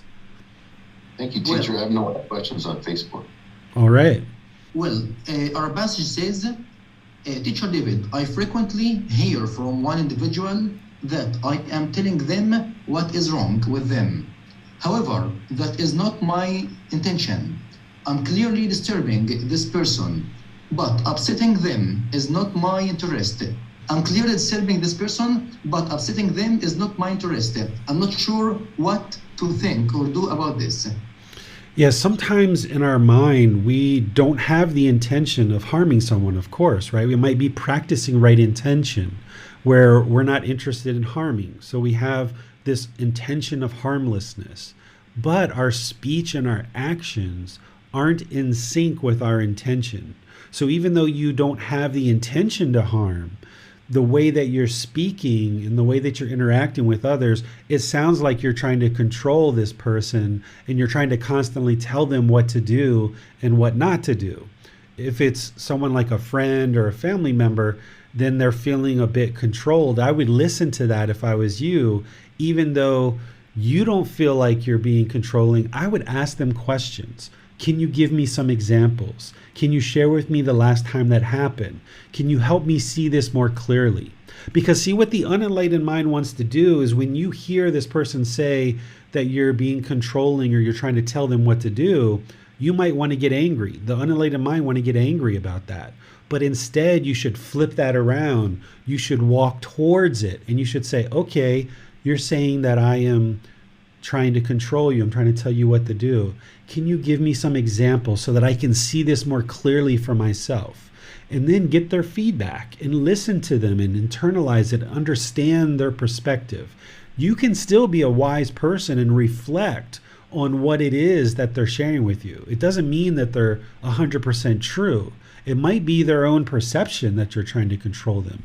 But you should at least listen to them. You should ask them questions. You should internalize what they're saying and then go away and think about it. The other thing the unenlightened mind might want to do is when you ask them questions to share some insight with you, because of the self, you might sit there and try to defend yourself. No, I wasn't trying to control you. I was trying to do this and do that and do this and do that.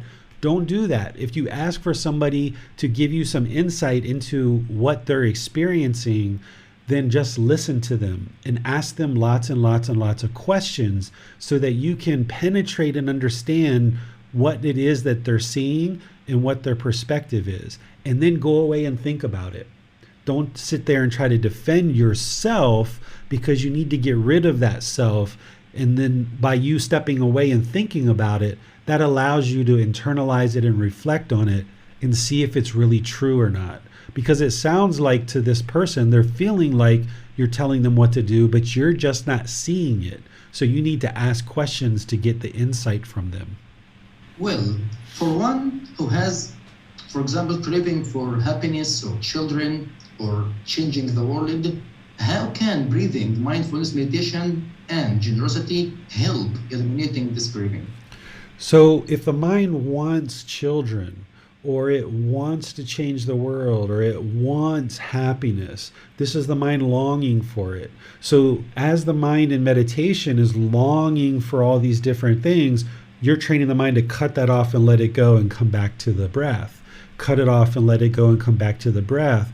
And then in daily life, when you're having this feeling of wanting to change the world, then you observe that and you cut it off and let it go and come back. Or you're observing that the mind is longing to have children. There's nothing wrong with having children, but it's the mind longing for it and wanting it that is the problem in the mind. So where you see the mind longing for children or longing for a life partner, you cut that off and let it go. So in meditation, you're training the mind to more easily observe the thoughts and more easily let them go. So that then in daily life, as you're observing the mind and you're seeing the mind longing, maybe you're sitting at a bus stop or you're driving in the car and you start feeling sad because you want kids and you don't have kids. Or you start feeling angry because of your life partner and you want your life partner to be a certain way. Or you are craving to have a new job. And when you see that, you cut that off and let it go and bring the mind back. So it's meditation that's training the mind so that you can be aware of the mind, and then it's training the mind to easily let these thoughts go so that in daily life these thoughts don't disturb you. Many thanks, teacher. These are all the questions for today. All right.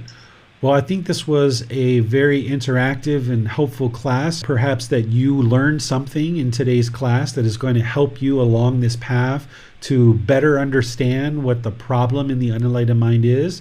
There's the three poisons. These are the three major problems in the mind. Craving is the problem that leads to discontentedness. And there's these other problems as well. And then there's these 10 fetters. But we're really focusing in on this craving, desire, attachment because the whole goal of this path to enlightenment is to eliminate discontentedness. And it's craving, desire, attachment that is causing the discontentedness. So you really need to understand craving is the problem and what is the solution so that you can more and more over time gradually implement the solution to this problem. And if you didn't know what the problem is, the mind would be ignorant. It would be unknowing of true reality. It would have confusion. It would have delusion. And it's not until you understand that it's craving, desire, attachment that is causing these conditioned feelings that then once you understand that, you can start gradually implementing the solutions. So if you still aren't seeing that craving is the problem, be sure to ask me questions in the Facebook group, send me a private message, schedule a personal guidance session. You can ask more questions in these online classes. Be sure that you deeply dive into understanding craving is the problem. You need to be able to understand this really deeply and really thoroughly. And we're going to be talking about it more next week when we talk about identifying cravings. So you really need to understand the problem and be able to see it when it's arising in your own life. When you see the discontentedness arising in your own life, you need to be able to see that as the problem and then know what the solutions are to fix it. And that's what this week is about and next week as well. But we've really been talking about this throughout the whole program at different times, and we'll continue to talk about it as we go forward in this program. So just be sure that you're doing your work, because you're not going to get to enlightenment by just listening to me talk and be like, oh, that's nice. Okay, that's a nice talk. But then you're not meditating, and then you're not being observant of the mind in your daily life, and you're not cutting off and letting go of the craving, desire, attachments. If you're not doing the work in your daily life, you're not going to experience and observe the progress. So these classes are great, the books are great, the podcasts are great, but you need to take these teachings and move them into practice by doing the work, applying the effort, applying energy, investigating these teachings very deeply, and think about training the mind as a full-time job. From the time you wake up until the time you go to bed, it's a full-time job.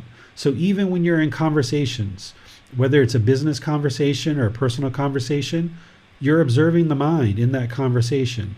And wherever you see the mind moving away from the conversation, cut that off and bring it back so you can practice singleness of mind. Whenever you're involved in anything in your daily life, you should be constantly training the mind. Even when you're at work, on your computer, or you're cleaning houses, or you're spending time with your children, whatever you're doing, you're always looking to be on top of your practice. You're always looking to practice right view, right intention, right speech, right action, right livelihood, right effort, right mindfulness, and right concentration. And you're constantly building your practice stronger and stronger to come up to this ideal practice of the Eightfold Path. So it's a full-time job training this mind. And the more you understand the problems, then you can implement the solutions. So next week on Sunday, we'll be in chapter 13, which is identifying cravings, and then cultivating non-craving and analysis of the mind. We're going to be talking about this in more detail next week. So be sure you're reading these chapters either before or after class, or maybe even before and after class, as a way of helping to bring the teachings into the mind and be able to retain them for longer and longer periods of time. Be sure you're building up your meditation practice, where you're doing breathing mindfulness meditation and you're practicing generosity on a regular, consistent, ongoing basis. You need to be determined, dedicated, and diligent to practicing breathing mindfulness meditation and practicing generosity on a continuous, ongoing basis. And then on Wednesday, we're going to be doing loving kindness meditation, which, if you remember, that second poison or that second unwholesome root is anger, hatred, and ill will. So this Wednesday, we're going to be practicing loving kindness meditation, which is transforming the mind away from anger, hatred, and ill will, arising this loving kindness and bringing the mind into this genuine interest in seeing other beings be well, so that you're training the mind this way in meditation, and then you're practicing it in daily life. And gradually, as you wear away this craving, desire, attachment, you'll be experiencing less and less anger.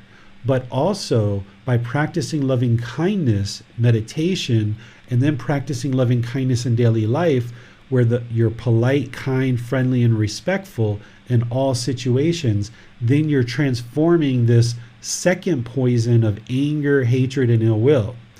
this third poison of ignorance, the unknowing of true reality, this delusion or confusion, you are transforming that through gaining the wisdom of these teachings, independently verifying the truth for yourself by reading this book, by attending the classes, by listening to the podcast, by asking questions to your teacher, by having personal guidance, by asking questions in the Facebook group, by talking to each other among the community. Maybe you guys discuss the teachings with each other in your personal conversations. This is helping you to arise the wisdom in the mind so that you can antidote that ignorance or that unknowing of true reality. And all of these things are building to eradicate the pollution from the mind so that now you're practicing the teachings of the Eightfold Path more and more and more. So thank you all for joining today's class. I'll see you in a future class, either Wednesday or Sunday, maybe even both of those days. So in the meantime, have a really lovely, wonderful rest of your day. Just always remember to be polite, kind, friendly, and respectful to everyone around you. We'll see you next time. Sawadee khap. Thank you for listening to this podcast. To provide support for this podcast, visit patreon.com/support Buddha. To access more teachings, visit buddhadailywisdom.com. There, you will discover a full range of courses, retreats, and online resources to assist you on the path to enlightenment. Remember to establish a daily, consistent meditation practice, along with learning and practicing these teachings. A well-developed meditation practice is the foundation in which to train the mind to attain enlightenment.